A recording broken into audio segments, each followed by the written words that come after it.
Bending the rules is one of the coolest parts of wrestling. That's what makes wrestling so extraordinary, is that we have the rules to play with, but the fact that we can break them is what makes it so exciting and it's a great little element.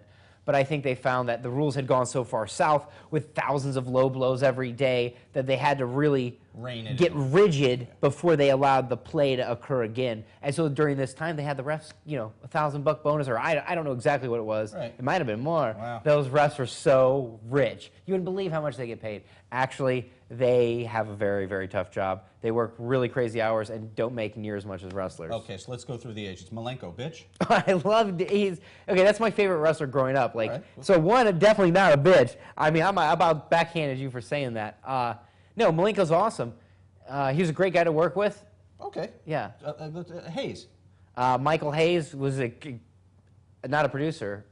He never produced anything. He was an agent. Oh yeah, he was a writer and stuff. Maybe, right? No, he was crazier than all of us. You ever smoke a bone with him? No, I didn't smoke. Like, I mean, dude, I was telling you, I tried not smoking weed at all, but I would just do it here and there, and it was always enough to get caught. And then with the synthetic stuff, yeah, no, I never smoked. I smoked with Hacksaw Jim Duggan. Who hasn't?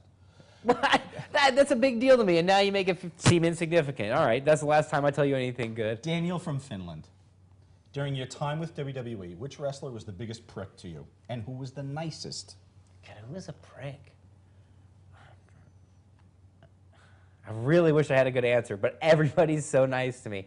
I would say the guy that I was surprised the most at how nice they were, because I didn't know them before, and just like upon meeting them and getting to know them, found out how nice they were, is a guy like Mark Henry. He was literally one of the nicest guys to me, especially early on.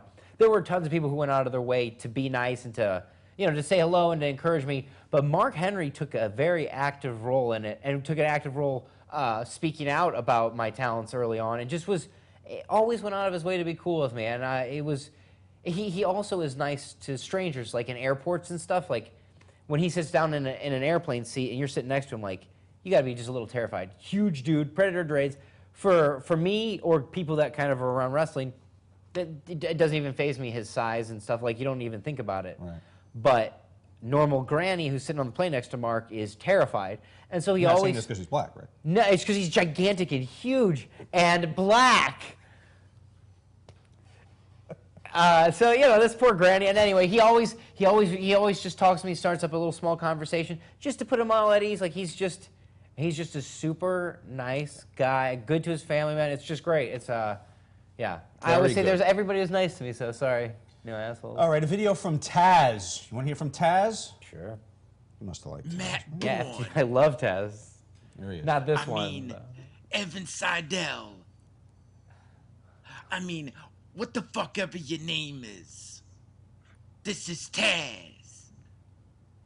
I want to know, is there any truth to you snitching on R-Truth and catching a bunch of fucking heat in the back? Beat me if you can.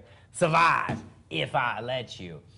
Yeah, so I heard the same thing about me snitching on R-Truth. I don't even really know what that would mean. Like, that's not something that's ever happened, and I never even, after I failed a drug test, I never complained once. I just ate my own, like, I repped what I sowed. I hath reaped what I sowed.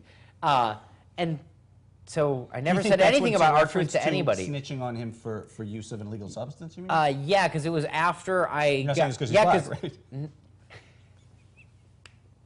No, I'm saying it because he's black. I mean, I'm saying this because, I mean, Triple H even pulled me aside and talked to me about it. And I said, dude, this is something that I have no idea where it stems from.